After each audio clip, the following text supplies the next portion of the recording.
day of February 2022. It is the month of love, says Philo and Mollen, but definitely, of course, probably it's because of the 14th day of this month that it is Valentine's. Now, are you excited about Valentine's? Do you have enough love to give, to share, or probably also expecting to tap on someone's love?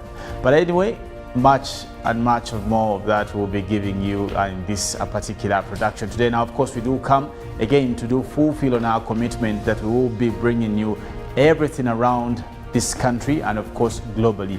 Now, much is happening. Yesterday we did see the government enter into a locus classicus oil deal, one of a kind, first of a kind, and definitely it's going to be a game changer. Now, much of that we'll be discussing throughout this particular program. Of course, my friends will have their own comments, and Mollen, on the other hand, extreme, she will have comments about nature, climate and environment related to this deal. But we are waiting to see if she can go through with this, because with the scorching prices of fuel, no one wants to hear anything to do with climate. I'm just thinking out loud. But also, there is much mayhem on the roads.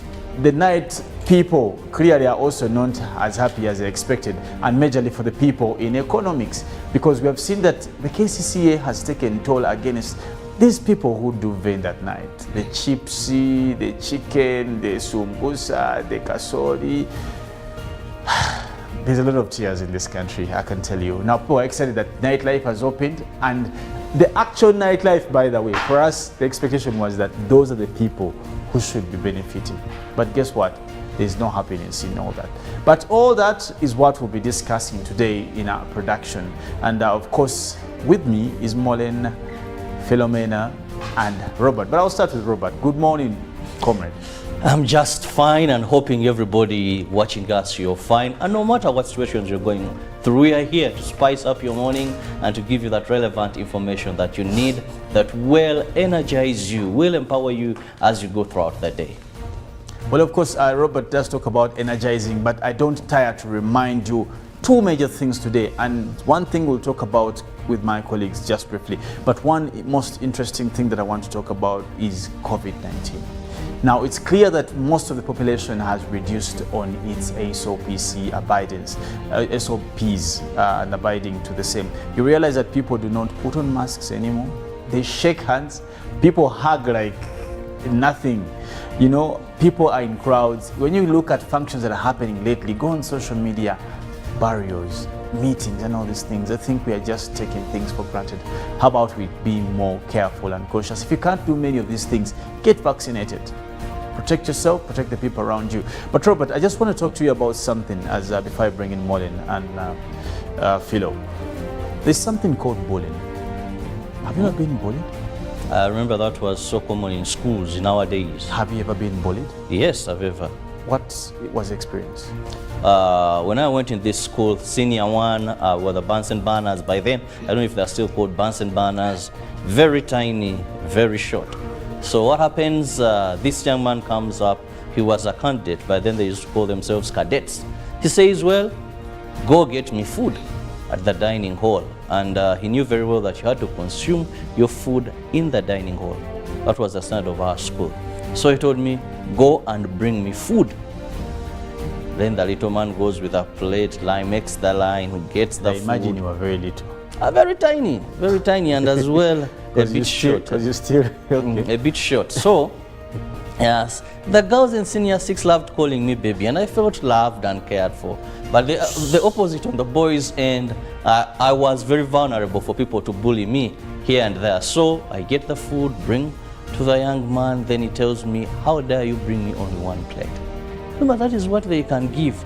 And actually I had to get my share to give it to him because we had meal cards. So this young man misses a meal because his food has been eaten by someone, a cadet by then, who used to believe they are reading so much. Wasn't bullied well.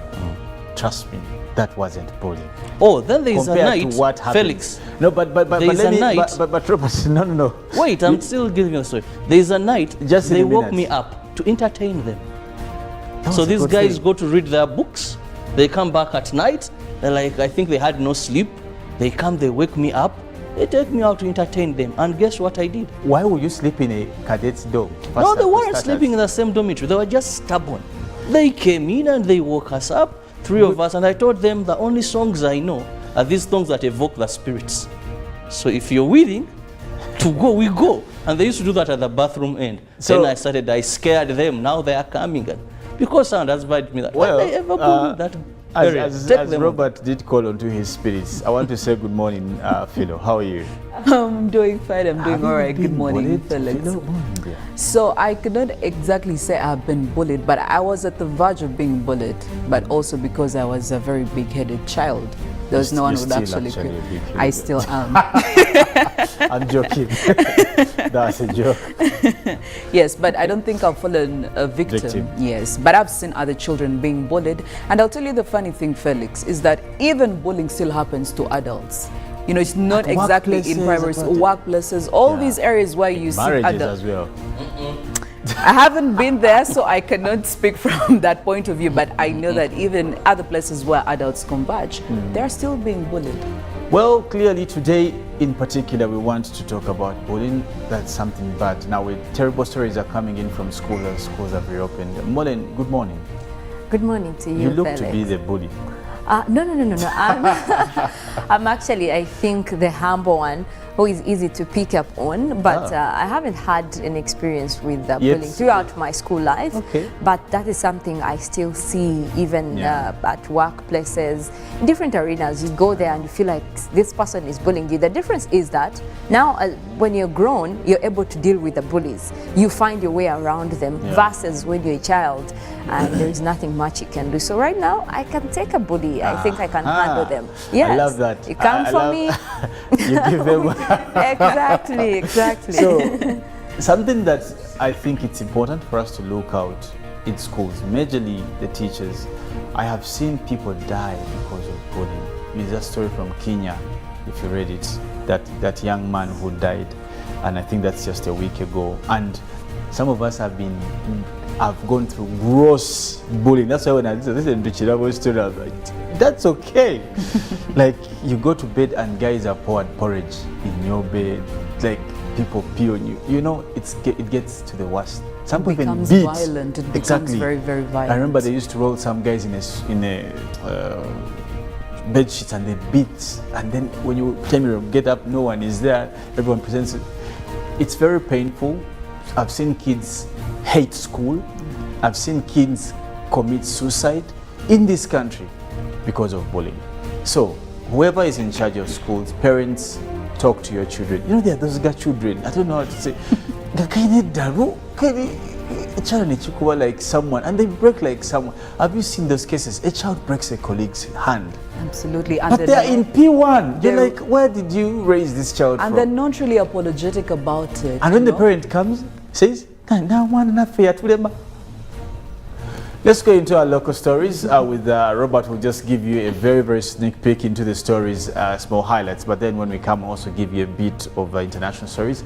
And we'll be back to crown this particular hour. Robert. And we'll begin with the major event of yesterday, which was, that is, the oil companies make investment decisions to start oil production in Uganda at a colorful ceremony that was held at Koro Ceremonial Grounds. Now, China oil giant, that is China National Offshore Oil Corporation, CNOOC, and France's Total Energies yesterday announced the final investment decision, FID, to start commercial production of oil in Uganda. The FID is the detailed plan which an oil company will follow to develop an oil field. A grand ceremony attended by His Excellency Yoweri Kaguta Museveni, Tanzania's Vice President Philip Mpango, oil company chief executives and government officials was held at Koro Ceremonial Grounds in Kampala. Museveni said he was happy that the project was finally taking off after protracted negotiations with the oil companies. I salute and congratulate Total Energies and CNOOC for finally reaching final investment decision because I was getting a bit impatient. I am glad now we have concluded all issues, Museveni said. The $10 billion project, according to Uganda's Minister for Energy and Mineral Development includes the development of oil wells and the construction of a crude oil pipeline that will transport oil from the wells in the Albertine region to, that is the western part of Tanzania, seaport of Tanga. The 1,445 kilometer pipeline is estimated to cost $3.55 billion and will be the world's longest heated pipeline due to the nature of Uganda's oil that must move when heated in order for it to flow. Museveni said the revenues accrued from the oil will be critical in strengthening the country's and the region's economic development.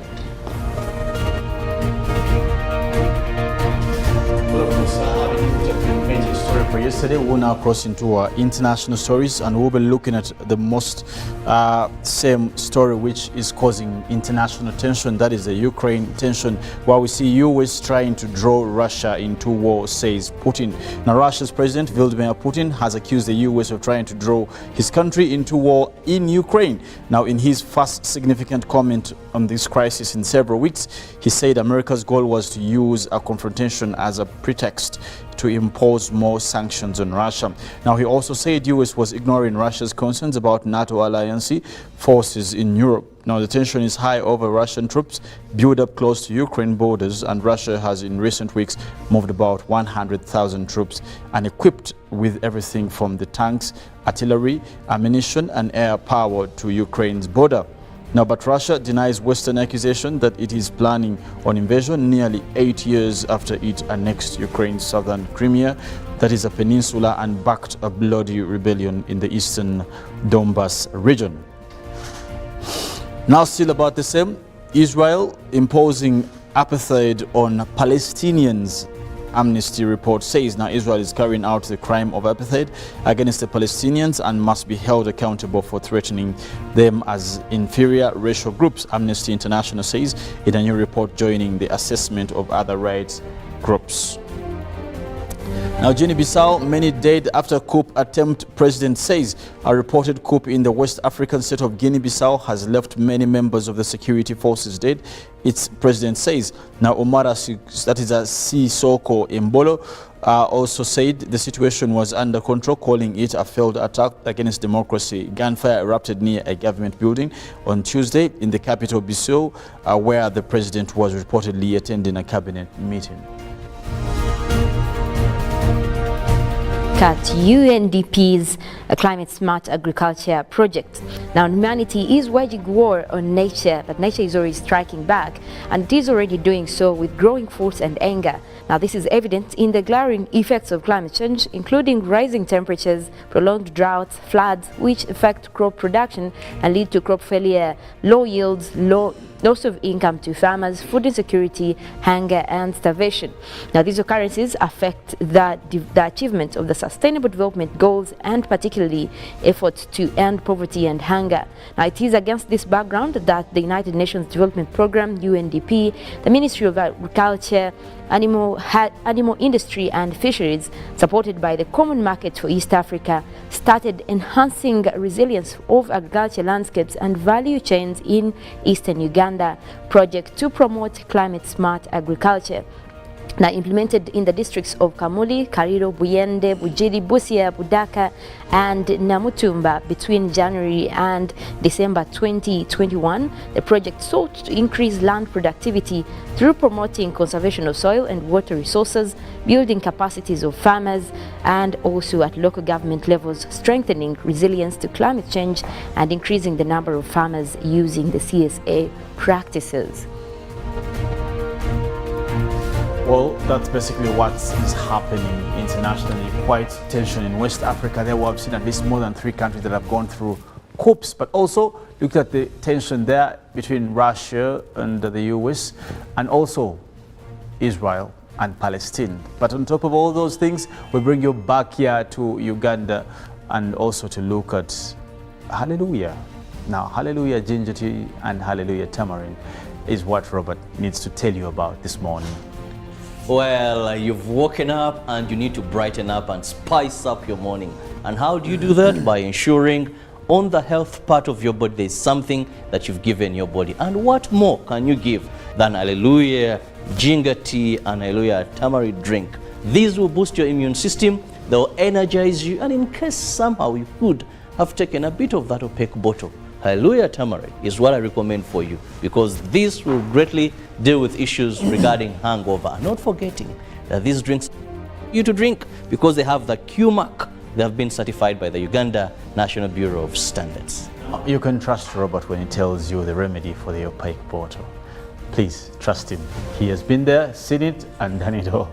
But on top of all that, today is the day we did want to re-echo the issue of anti-bullying in every institution, be it schools. I want to focus on schools because I know the damage and I've seen it. And last week, as I told you, the story that ran in Kenya about a boy who got murdered because of bullying. Now today morning we will be having our song for the day, that is from Kelly Rowland, that is Tall. But before that, Philomena wants to give us our poll question, where we expect you guys to also give us feedback and be a part of this discussion. Phil. Absolutely. Now, following what happened yesterday, we had an official announcement where actually the final investment decision was actually made, and very many projects are going to be undertaken. We're talking about the East African crude oil pipeline, we're talking about the Kingfisher project, we are talking about the Tilenga project. Now, because of this, it brings us to today's morning poll question. How will the oil deal between Uganda and Tanzania boost Uganda's economic welfare? Tell us what you think, and you can send us your feedback on our Twitter. The hashtag is UBCGMU. You can also send us a WhatsApp message. The number is 0709 602 592. Of course, thank you so much again for waking up every Monday to Friday with us on Good Morning Uganda. And this is about that time where we do go into our song for the day. As I did say earlier, the dedication is to the anti-bullying in schools and in every institution.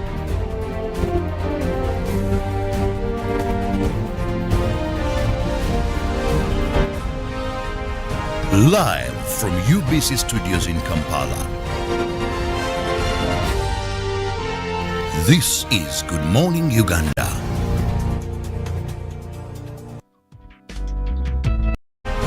Live from UBC Studios in Kampala. This is Good Morning Uganda.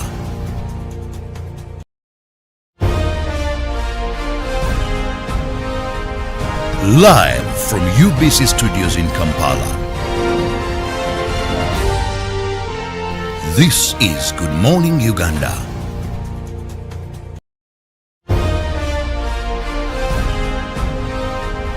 Live from UBC Studios in Kampala. This is Good Morning Uganda.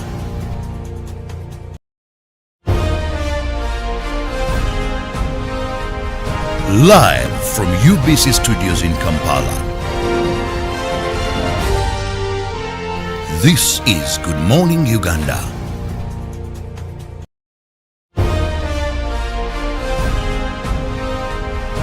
Live from UBC Studios in Kampala. This is Good Morning Uganda.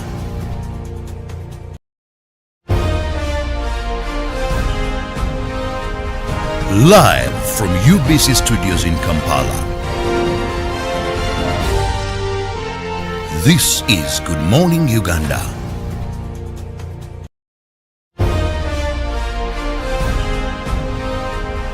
Live from UBC Studios in Kampala. This is Good Morning Uganda.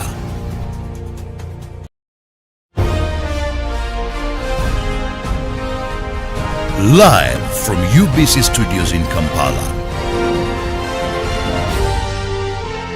This is Good Morning Uganda.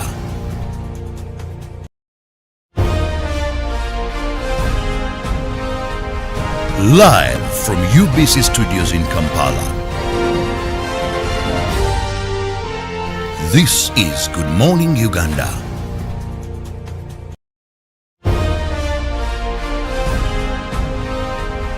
Live from UBC Studios in Kampala.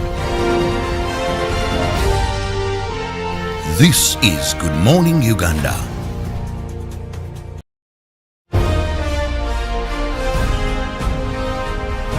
Live from UBC Studios in Kampala. This is Good Morning Uganda.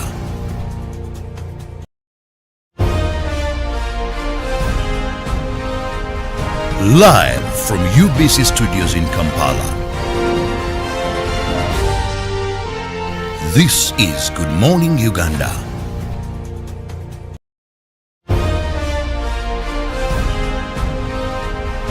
Live from UBC Studios in Kampala. This is Good Morning Uganda.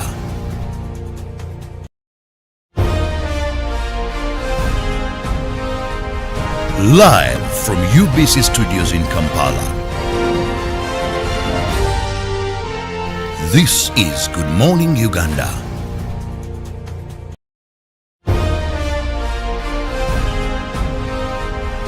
Live from UBC Studios in Kampala. This is Good Morning Uganda.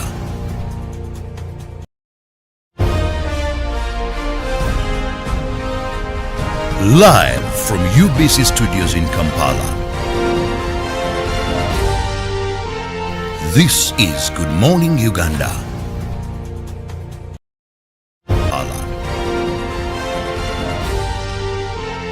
This is Good Morning Uganda. Pick of the day on UBC, brought to you by Authentically symbolic and insightful. We should work so hard to evacuate this power. Behind the headlines, every Wednesday at 10 p.m. with Charles Odong Top. How to get points. Just use MTN to make calls, send SMS, load airtime, buy bundles, or pay for MTN subscription services. Everywhere you go, MTN. All eyes are on Africa. All eyes are on Cameroon. All eyes are on UBC. The drama, the heartbreak, the suspense, tears, joy and celebrations in the biggest sporting event on the continent. In one place, UBC. Call your public broadcaster today and grow your business with us. 0752 265 827 and 0776 611 540. UBC, inspiring Uganda. Enjoy convenience today with Airtel Money School Pay. Dial *185#. Select option 6, school fees. Select option 2, school pay. Select option 1, pay fees. Enter student number. Enter the amount. Enter the PIN number to complete payment. Beat the back-to-school hustle today. Pay school fees conveniently using Airtel Money. Airtel Money. Instant, secure, borderless. Raising voices. I feel happy when my mother spends time with me. I hope all mothers will like my mother. I want my mother to reach out to all mothers. She knows how important it is to be a good mother. I promise to let my mother inspire other mothers to change. In this time of COVID, what is your promise to the children of Uganda? Because a violence-free childhood is everyone's right. Raising voices. You know, you could just buy a new smartphone from anywhere in Uganda. Dial *175*94# to activate their 100% double data bonus offer on weekly or monthly bundles for 3 months. Better yet, you automatically receive free 1 GB valid for 30 days. You are hooked already, aren't you? Enjoy 100% double data bonus from Airtel. Buy a smartphone from anywhere in Uganda and insert an Airtel SIM card. Dial *175*94# to activate a 100% data bonus offer on weekly or monthly bundles, valid for 3 months. Dial *175# and select your preferred bundle to activate a 100% data bonus offer on weekly or monthly bundles, valid for 3 months. Airtel, the smartphone network.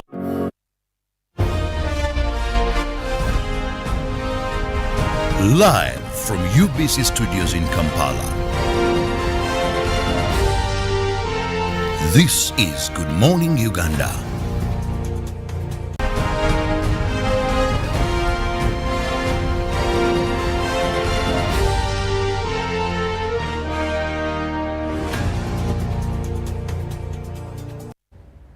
Welcome back from that short commercial break. It's exactly 6 minutes past the top of the hour. That is 7 a.m. And once again, just to remind you, this is Good Morning Uganda. From 6:30, we are here until the hour of 9, spicing up your morning with relevant information. But before I go any further, let's once again take a look at our poll question this morning.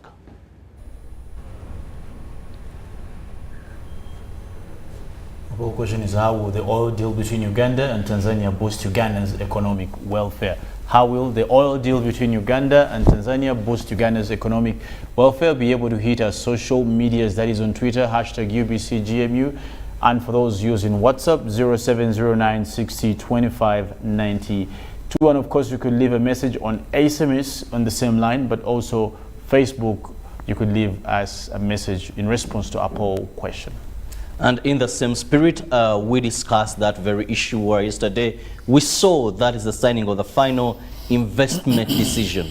Now, this is an economic jargon that at times may confuse a number of people, but it simply means that it is a stage in capital project planning processes where companies decide to make major that is commitments after establishment of enabling infrastructure. So this is what happened, that now the companies involved, that is first the Ugandan government, the Tanzanian government, then the major companies in exploration of this oil, that is the Total Energies and China National Offshore Oil Company, that is CNOOC, that put pen on paper agreeing on terms and conditions that are going to be followed in exploration of our oil. That is a $10 billion project, according that is to Uganda's Ministry of Energy and Mineral Development, includes development of oil wells and construction of a crude oil pipeline that will transport oil, that is from the oil wells in the Alberta Graben in western Uganda to Tanzania's seaport of Tanga. Now this is going to be a pipeline as the largest in the world. That is a heated pipeline of about 1,445 kilometers that is going to cost about $3.55 billion. And of course, like I told you, this will move our oil throughout. But the biggest question is, many countries, oil has been a blessing. Relatively, many countries, oil has been a curse. So we want to look at, with such agreements, is it going to be a blessing to us, and how best do we tap into this? Yesterday, while this was happening, of course, information came in how this is going to boost our economy in one way or the other. For example, our GDP, it came out very clearly that it's going to grow from 118.9 to at least 139.8 trillion, among other benefits. But I'll bring in Felix here first. Felix, we know when we talk about oil exploration, we've had a series of stages for Uganda to ensure we get to where we are, right from companies that are going to take on this selection of the oil wells. We had the impact assessment, which was also a big problem there. The likes of Mollen and others, environment activists came in and said, you know, there was wildlife, how do we protect our... So what does this mean now to Uganda that we've had these agreements signed? Well, first and foremost, Robert, there's true need to congratulate Uganda from the part of being able to reach this milestone. As a matter of fact, it is not usual that a third world country enters into multinational significant agreements like this. In fact, what happened yesterday is symbolic of the true transfer of the economy into a middle income status, and that's for all Ugandans. That is the expectation. And that probably resonates well with what the president was talking about, I think, on the Liberation Day, when he talked about that in probably a year or 1 year or two, all Ugandans must be ushered into that particular status. It is important for us to note, Robert, that oil production is one, if not the most financial certainties of any civility. It is one of the most, if not the most, one of the most assets that every state most recently boasts about is oil. And you can check, you can look at, start with the Middle East, cross over to the far Asia, you can go to later on to America, both the states and the Latin. Every state that has oil has had socio-economic development, evidence of the same. If handled well. Well, that can be another discussion. What happened in the Middle East or in the far, basically the Arabic cluster, what you see in the Iraqs, Afghanistan, the oil curse, the Irans of this world. I don't want to say it's an oil curse. I think it's a different agenda for them on how they wanted to maximize the existence of oil. What you may call an oil curse is not common, because what curse has happened in the Arab Emirates? You get the point. Away from just generalizing the oil curse, look at countries that have been exploring oil for a long time and how they have tremendously changed. Go to the Arab Emirates, the countries like Qatar. You get it. Look at all those countries around there. So does it qualify to be called an oil curse? The British itself, even the US, when you read the story of the Brent Spar and how the shells of this world, the Germans, the French, how do you think the Total Energies came into place? But look at how much. So I don't want to qualify the oil curse as the beacon of the story of yesterday. I know for a fact that a third world country like Uganda can use oil and gas as a strategic part of the economic sector to change the lives of Ugandans. And how? Just yesterday, by the mere signing of that agreement, 160,000 jobs were already created. By mere putting pen to paper. What a wonder. Now, if you have created that, it means that so many others will come off those in that field. Now, between you and me, you know that Uganda is a landlocked country.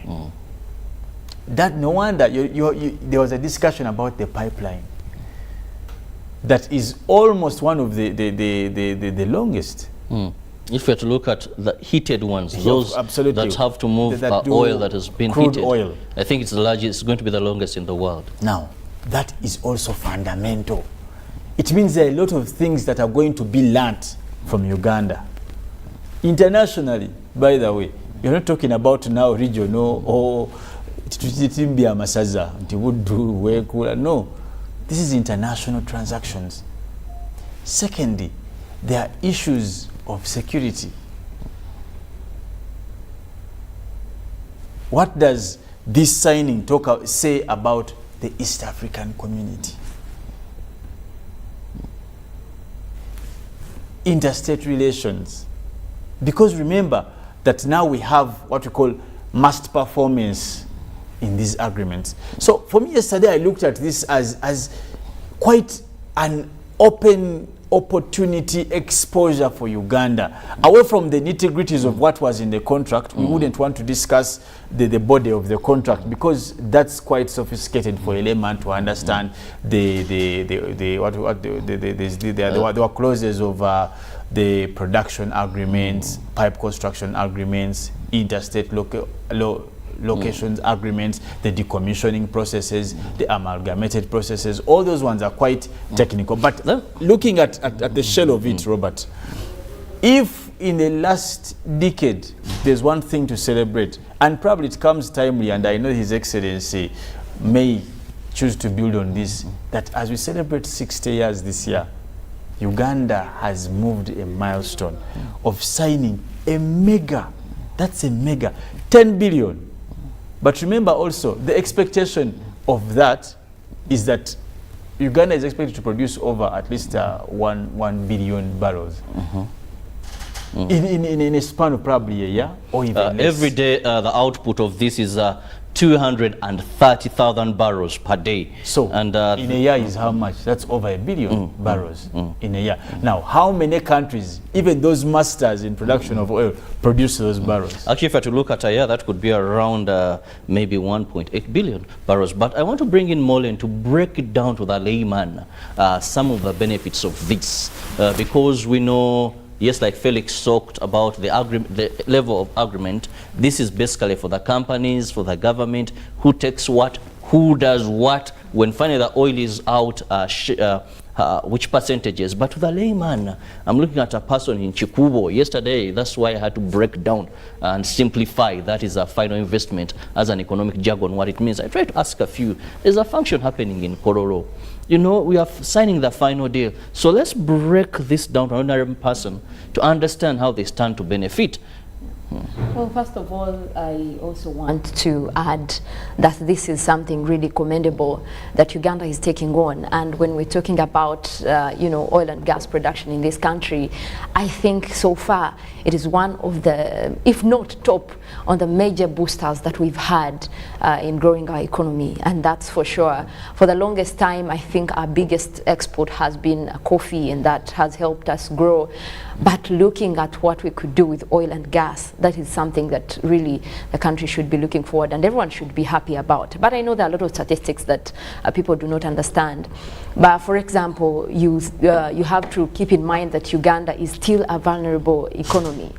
And we're coming from a place where we have been stagnant, especially at this time when we're looking at post-COVID. We've had a lot of our trade really confined. The cross-border has been in that kind of state. We've also had to reduce on, you know, the chains within trade. But now we're talking about oil. That means that even we look at the estimates that came out from World Bank, and that considered how the country is growing in terms of our, you know, GDP. We could be looking at creation of over 700, close to 700,000 jobs per year for us to actually grow to a middle income status that the president has continuously talked about. But what the oil and gas production is actually promising is 350,000 jobs per year. And this is halfway of what was projected by the World Bank. And if you look at something like that, for Ugandans, this is something that's supposed to be good news, because you look at especially within the Albertine region. But Robert, I also want to talk about the possibility that when we're talking about the oil production, there are a lot of challenges, and not just about production, but what is involved. And I listened to the CEO of Total Energies yesterday talking about what they are promising. And for me, not just as a climate scientist, I am concerned of how they will make good on what they are promising. Because one thing he emphasized was they are looking at low emissions, that target that they want to achieve. But you also take into consideration the fact that this pipeline is going to be the world's longest heated pipeline. What does that mean? It means that, and with oil, for it to flow, it actually has to be heated 50 degrees Celsius. And that is as much as it gets. Now, while this is getting heated, it is emitting emissions. And according to calculations so far that have been done by companies about this, they did do assessments, but I don't think that assessment is being put in play, because in a year we are going to be producing 33 million tons of carbon dioxide. But this is something that, you know, I listened to Total saying, you know, that is our target and we're going to focus on that, reduce emissions, we're going to find a way of curbing this. So maybe they're going to make good on that. But not just about the emissions too, but the challenges that come with having such a boost in the economy. Well, there's going to be a job creation, there's going to be all the excitement that we're talking about in terms of trade, export. You look at coming from an economy that has been mostly about agriculture, but now we have oil in play, so this is good for us. But I want while Sinok and Total Energies are talking about, taking this on, they should also be able to consider what the country stands to lose in terms of what we have in environmental assessment and what they will be contributing to most of the global agreements that we have also entered into when it comes to looking at oil and gas production. Well, yesterday while I was listening to His Excellency on the issue of fossil fuels, he came out clear and said, well, the world is looking at more of these fuels in cars and engines, but there are also other petroleum products that we can focus on as a country. Now, Robert, if you ask me, I think the president has made his position clear when it comes to fossil fuels, and clearly his focus is on getting the oil, moving. So he has made his position clear. However, I think there is still also ministry, especially the Ministry of Petroleum, the authority with petroleum. They are looking at such impact assessment, but it doesn't mean that we should be comfortable and be happy that, okay, we have fossil fuels while the world is moving away from fossil fuels. Well, an environment scientist and of course an advocate there, that is one of his voices regarding this, but there is so much that had to be done before decisions were taken, and among which was an environment impact assessment report that stipulated properly the do's and don'ts and how safe or how best we can minimize effects of this. But still looking at some of the benefits that come along for an ordinary Ugandan. First and foremost, this is going to reduce on our imports and greatly increase on our exports. Now we look at about 35,000 jobs that are going to be created. This is for Ugandans. They have been ring-fenced for Ugandans. We are looking at production of about 230,000 barrels per day that are going to earn us, that is about 25 million US dollars. That is per day, of which government of Uganda has 6 million, that is US dollars per day. In a year, that is equivalent to about 1.8 billion US dollars coming to our economy. Our GDP is going to grow by 22% if you look at that, and this means our GDP will grow from 118.9 to 139 trillion. So that is something that you have to look at too. Money coming in terms of contracts, that is for Tirenga and Kingfisher, that is about 21 trillion shillings will be coming in. Then when we look at services to earn Ugandans, that is about 13 trillion shillings. Then direct jobs created, those are 14,000 direct jobs that are going to be created. Then indirect stand at 45,000. So when we look at the benefits that are coming in with this agreement, this final signing, you see that there's so much our country stands to benefit. But now, Felix, I want us to look at how best then can we position ourselves as Ugandans, because having an opportunity and you benefiting from this opportunity are two different things. Robert, the very first statements that you did make as we got ushered into this discussion was definitely about the GDP. Now, GDP is basically where we talk about gross domestic production, or products for that matter. Now, clearly, if as a matter of fact, because of signing of this agreement, it is certainly going to grow by 22%. Isn't that a wonder? Now, that means that the fiscal economic policies of the country shall definitely trickle down to the wananchi. The gymnastics of economics are quite simple.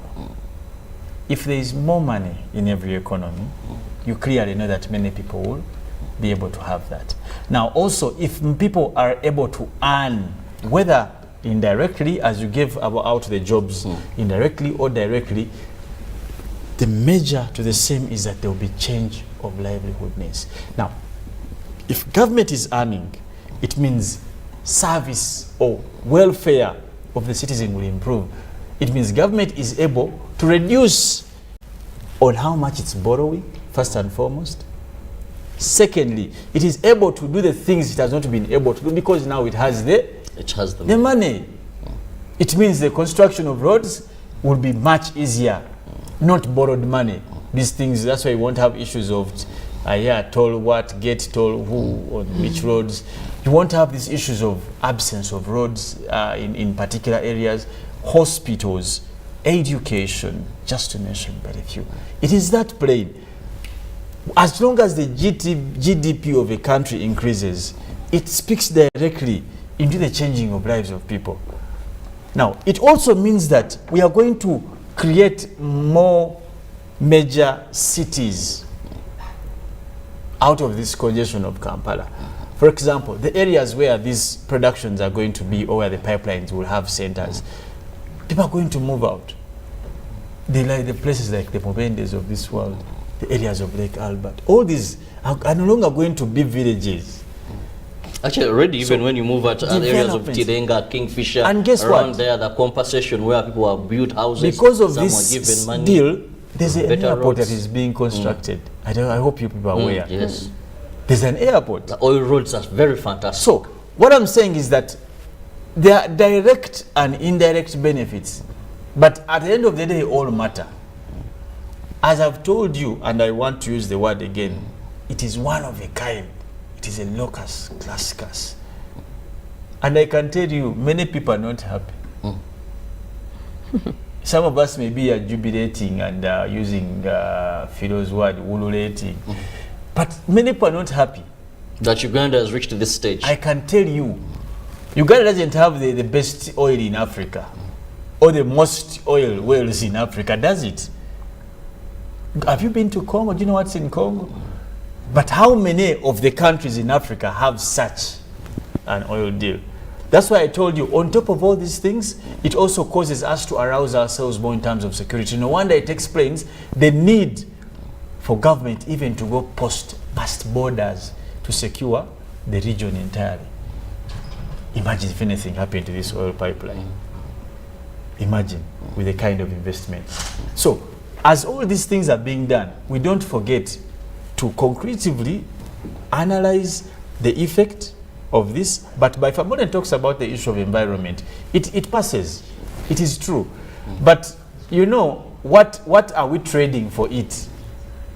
Are we willing to trade national development, the opportunity to develop our country, for abiding to the call of climate and all? It's a bit hard for us, and I can tell you as a third world country, it is very easy for the Americas, the France, the WHO to discuss these things. Because they pass these stages. That's why they talk about phasing out the fossil oils and all. It is easy. But in Africa, every country is yearning for that small opportunity. So your suggestion is that we give a blind eye. I am being honest, on the not a fact suggestion. that It is a matter of if you look at the emissions that we are talking about here, 33 tons just of to carbon allay your dioxide fears. No, but even Robert, before that, let me tell you. Twice the emissions from Uganda and Tanzania combined. Okay, the thank one you. Will be, let me ask you, let me say this. Here. Who is the biggest emitter in the world? Is there any African country? But that is not a question here. That is not a question here. The So question is that when we are seeing a problem and adding to it just because we are the lowest emitters, but now we are also adding. And I'm telling you, we are no longer going to be as the lowest emitters. Well, I understand, Mollen. A two-country I understand your school of such, thought. I understand your school of emissions. thought. And definitely we saw at COP26 how countries were committing themselves. Yeah. But unfortunately, even how when many you go hospitals back, has the previous COP26 built in Uganda? we see that But you see, roads has COP26 Felix, there is a reason why we are also party to this conference. And when we go and make an agreement to actually do they have a hospital in Uganda? Well, I'll bring You're this. looking at a hospital. I'll bring this. Where you're Mollen, going. Mollen, let's well, we find that there's so much in development. And of course, we know that at every time we must take these risks.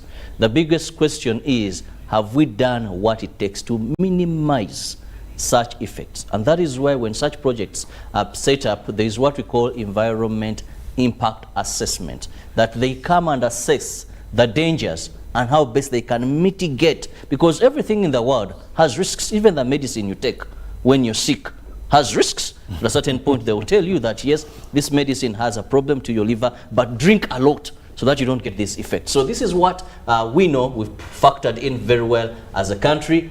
Our greatest prayer is that these monies are finally going to come into Uganda.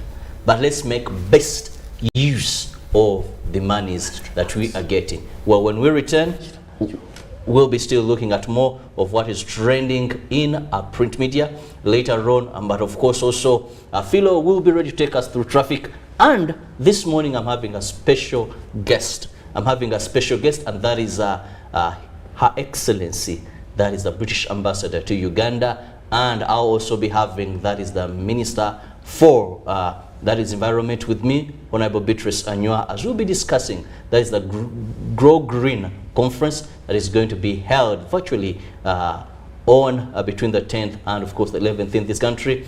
But that is what you're going to be discussing later on. So don't miss this panel of great ladies that are very passionate about the environment, just like our environment scientist Mollen as well. So let's give it a return, and we'll be looking at what's trending in the print media.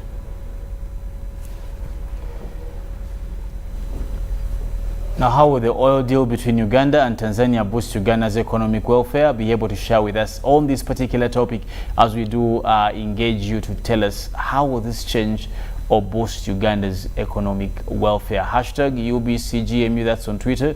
And for those on WhatsApp, it's 0709 60 25 92.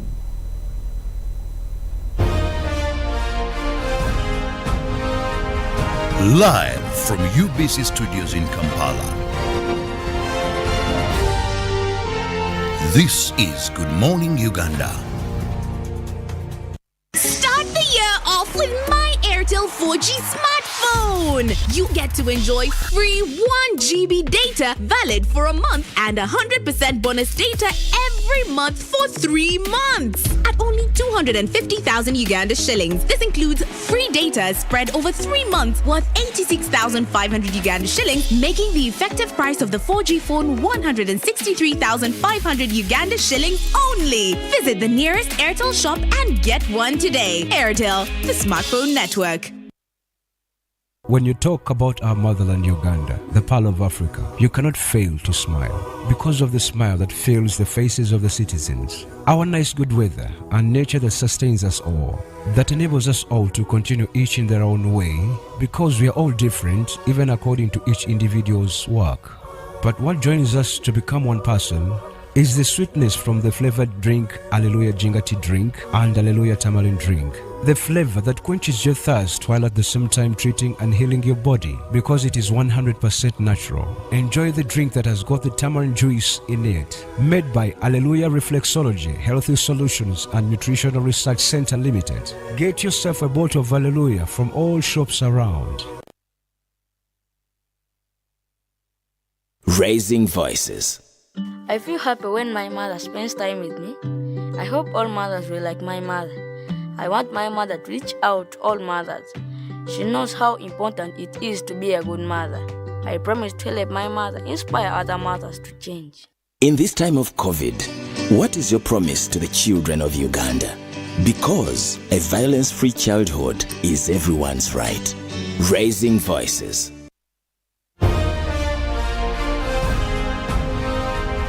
Live from UBC Studios in Kampala. This is Good Morning Uganda.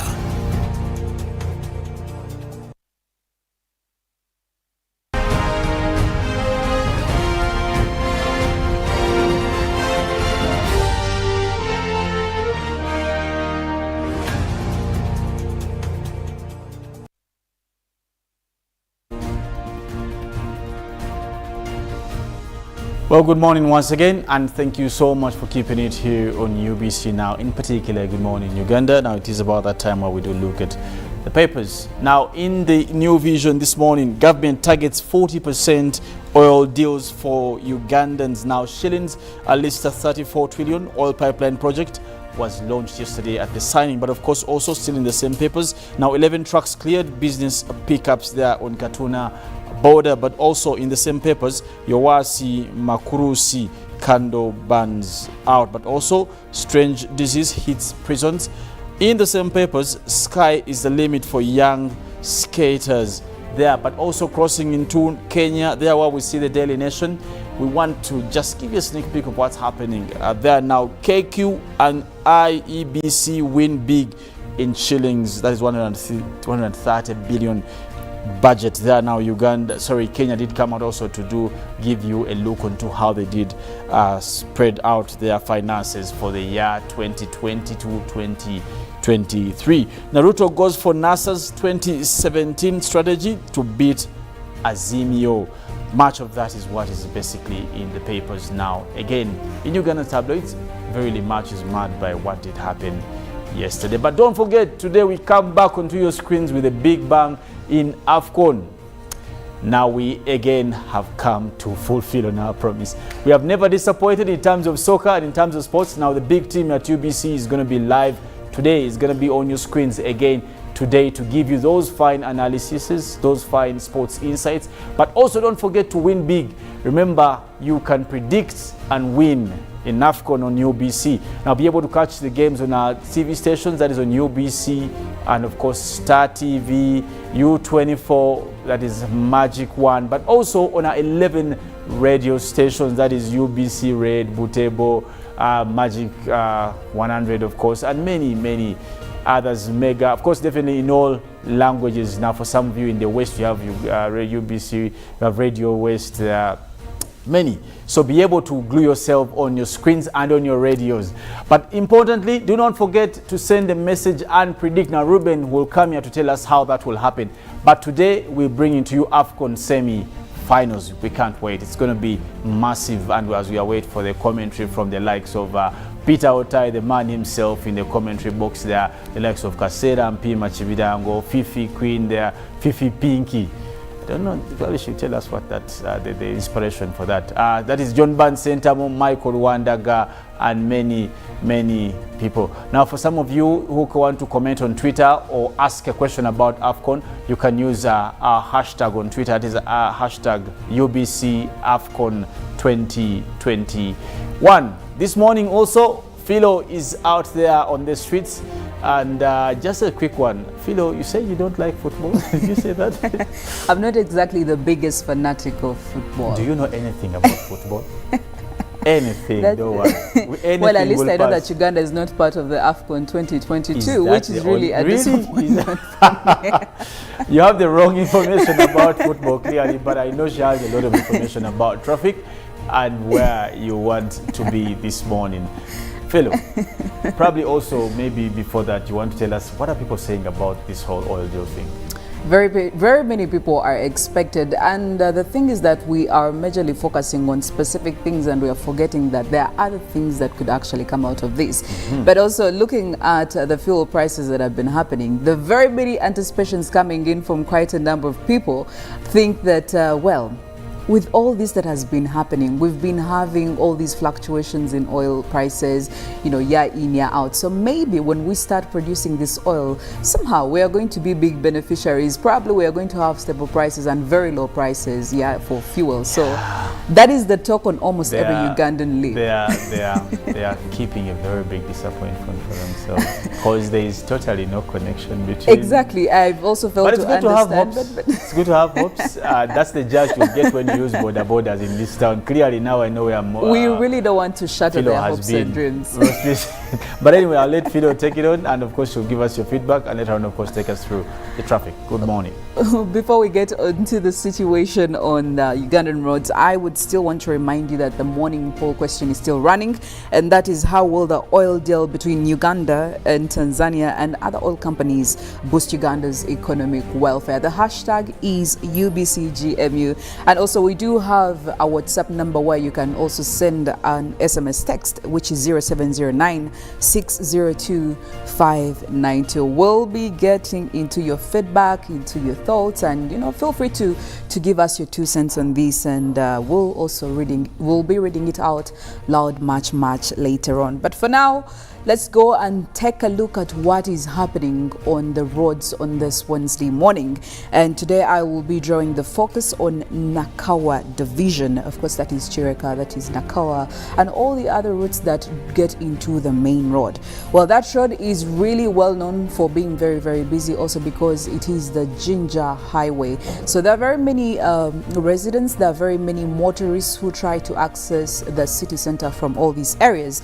No wonder we're not surprised that there are quite a whole lot of red spots and orange spots, especially during this time of the morning. So if we are going to start off right from Chireka, you can see that actually I'll just start off from Boyagere. You see that very many red hot spots, which clearly tells you that people are up, they are awake, they are already on the roads, they're trying to make sure they pave their way into the city center. You see the orange build-ups, which also tell you that the traffic is starting to build up. Sometimes it's actually way more intense than you really anticipate. So if you're using that road, you could actually take a shortcut, which is Nambole Road. And Nambole Road, well, it's also manageable, but again, you need to expect some orange spots where you clearly see that motorists are very busy, the red spots as well. So I could say tomato, it's still the same situation. But again, just to cut down on the time that you'd probably spend on the main road. Now, if you take Nambole Road, it will take you back to the Ginger Highway, but also letting you into Chireka town. And Chireka, well, you can see that these red spots clearly tell you it's very busy. The pedestrians are there, the border riders are there, the public transportation cars are also there, private means are also there. So this right here is what I would ideally call something that you need to brace yourself for on a Wednesday morning like this one. However, you will still go through, but again, there are other routes that will link you to this main road. If you're coming from the upper side, we do have Kamuli Road there, where you see that this red line shows you that there is traffic build up there, and it's quite intense, and it goes all the way until you link to the main road. However, there is also another road that could actually take you, that is Namgongo Road, that will still lead you to Chireka Road. This Namgongo Road is very free, green lights showing you that it is passable, it's manageable. So if you are linking to Ginger Highway and you want to get to Chireka specifically, probably you'll have to use Namgongo Road if you're coming from the outskirts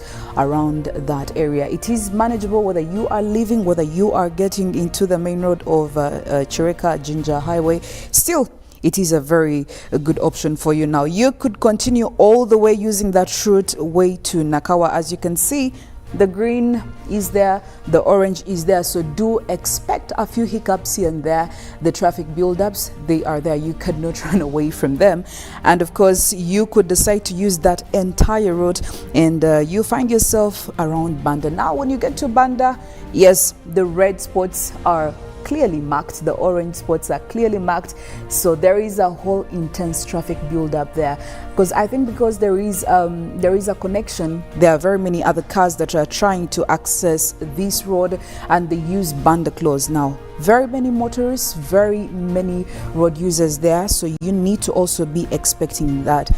You go through, continue. Now, this traffic still continues all through the Kampala Ginger Highway, as you can clearly see, and it takes you all the way to Nakawa. But also, do not forget that there are certain other roads that will get you into this Kampala Ginger Highway.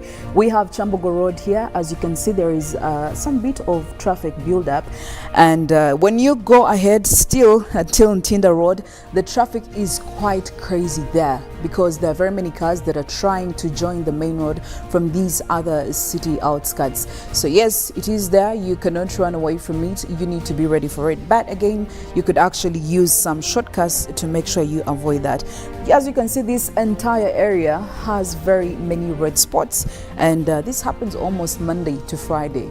Okay, so this is a given. So sometimes you have, like I always say, if you don't want to get yourself stuck in these situations, you either wake up extremely very early when there are very few people on the road, or you could decide to actually, move much slightly later when we actually assume that other people have already gotten to their destinations, and from there you will go all the way till Lugogo, and as you can see, there's some orange, there's some red dotted spaces, places on this road. So yes, do expect the traffic build up.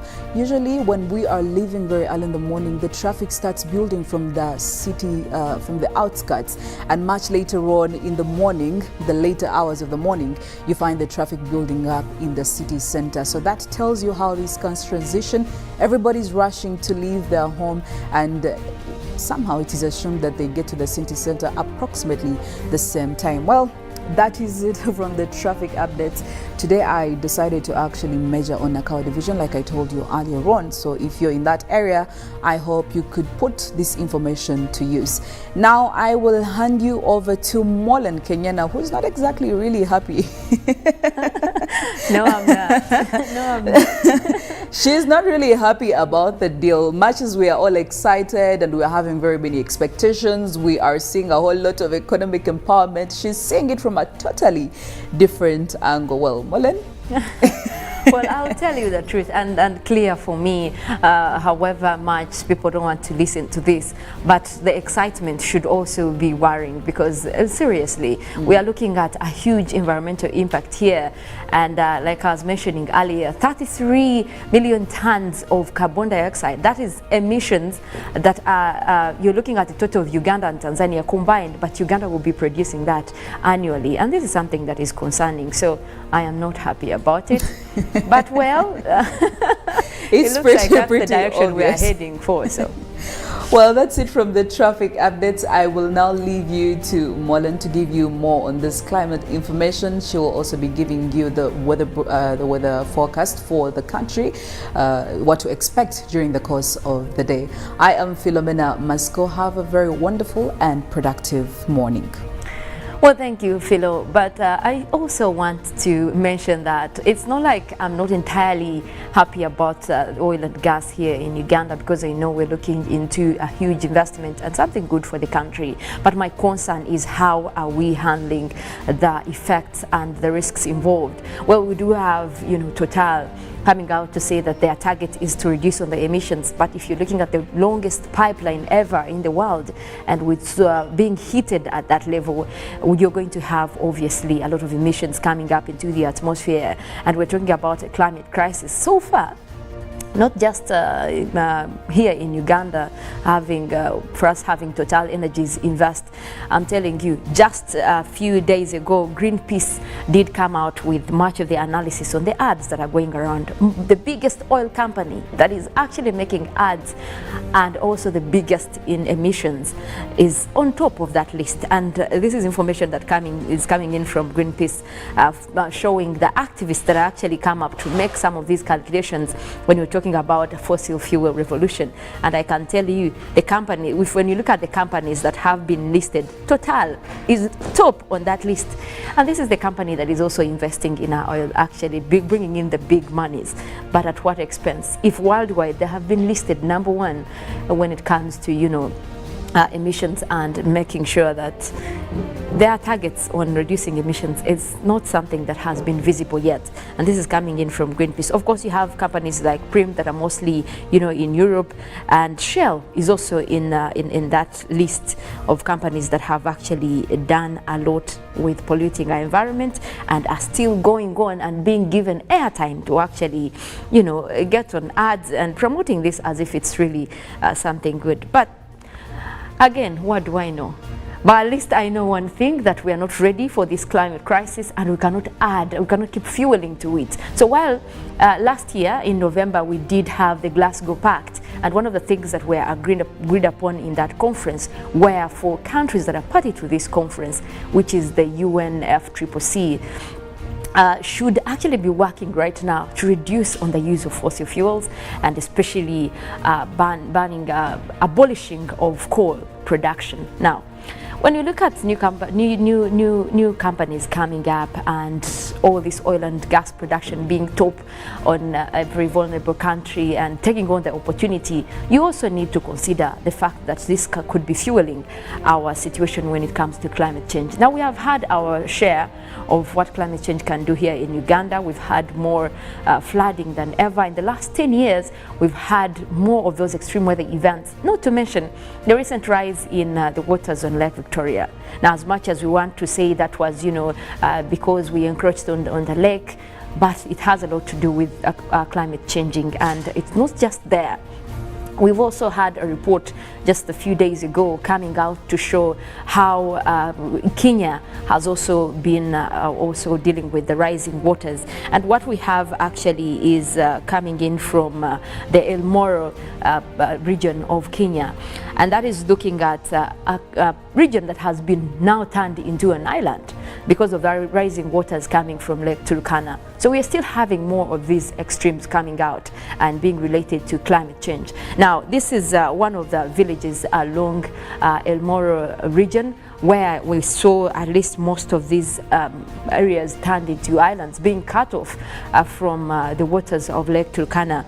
And that means that the levels are rising, and much of that has been connected to the fact that the climate is changing. So if you're looking at regions that think are actually safe, Uganda thinks it's safe when it comes to, issues of climate, East Africa or Africa, just because we are not contributing a lot to the emissions of global emissions. But what are we doing right now? We're actually making more investments to contribute. So I think that even when we're looking at the monies coming from this kind of deals, we should be also considering how we're going to adapt to the changes, because at this point, it's inevitable that we're going to have more of the climate crisis, more of the extreme weather events, and having such places turned into islands, having difficulties in living within such areas because of the changing nature in our environment. And that's why I always want to say it's good to be considerate of what is likely to happen even when you're making investments. But also, while you're making investments and getting this money, how much is going to be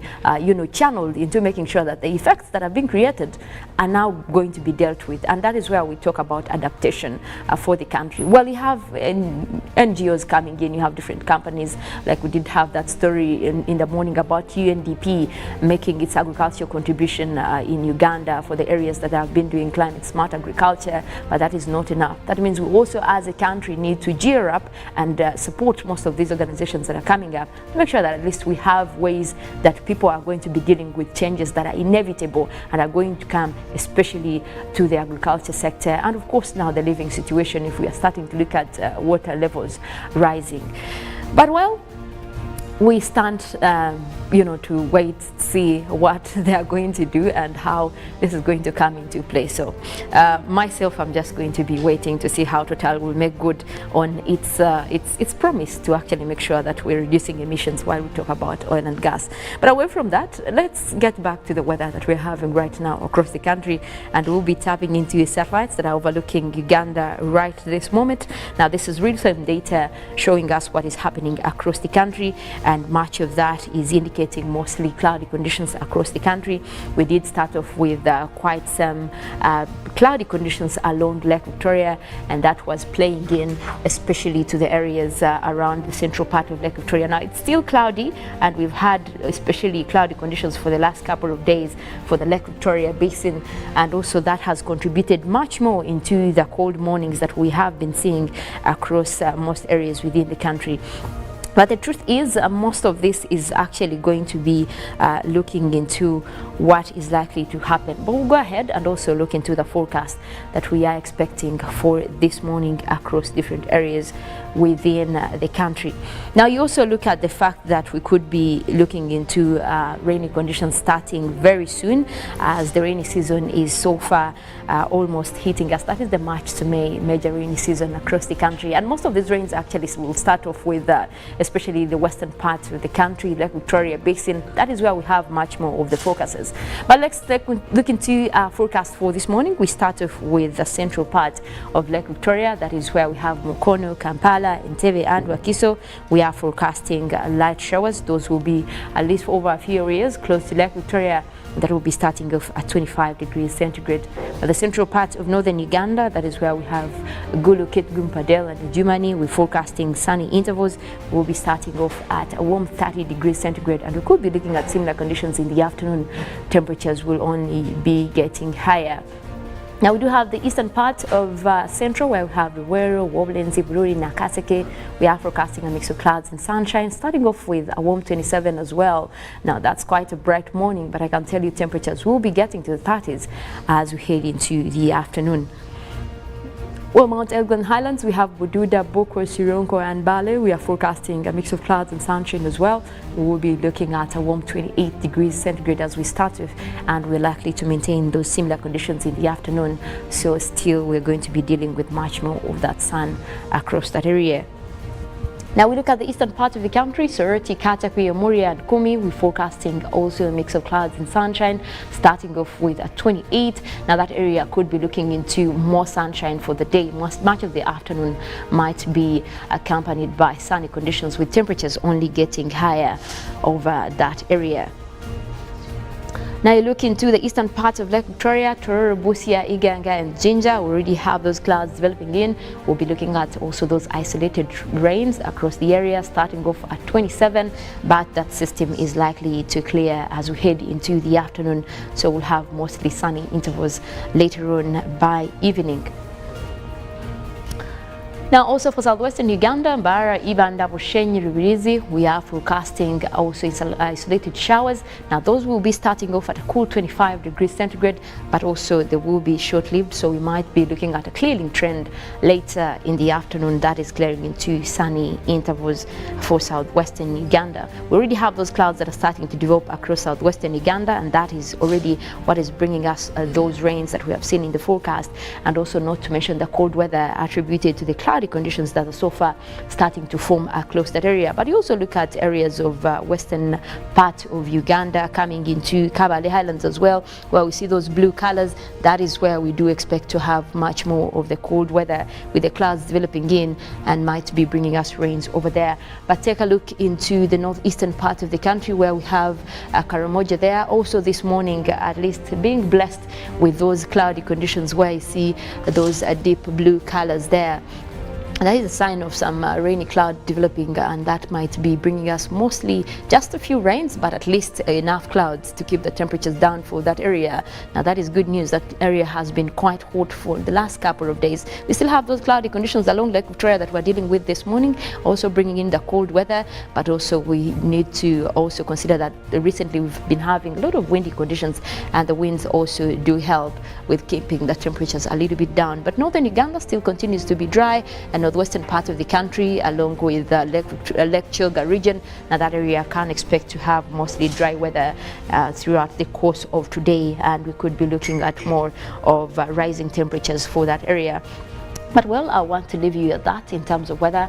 We do have sports coming up. We do have Good Morning Uganda agenda coming up as well. Well, tonight, and we'll be looking at AFCON, the semi-finals. Now, it has been a long journey, and the UBC, of course, as always, bringing you this. Now, this is the night you don't want to miss. As Burkina Faso heads for this, we have Egypt in there, we have Senegal in there. I am telling you, it looks like the big boys did make it to the Final Four. But guess what? It's not yet over. Later we'll be having the finals as well. But you can count on UBC to give you this. And Ruben will be here to give you the highlights of what we are looking at tonight, what teams will be playing against what, and also the play times. But please do keep it at UBC now. Continue to interact with us. We're streaming live on YouTube. That is UBC Television Uganda. And also you can still reach out on our social media handles, Twitter at UBC TV Uganda. My name is Mollen, Kenyena. I want to wish you a wonderful morning. Live from UBC Studios in Kampala. This is Good Morning Uganda.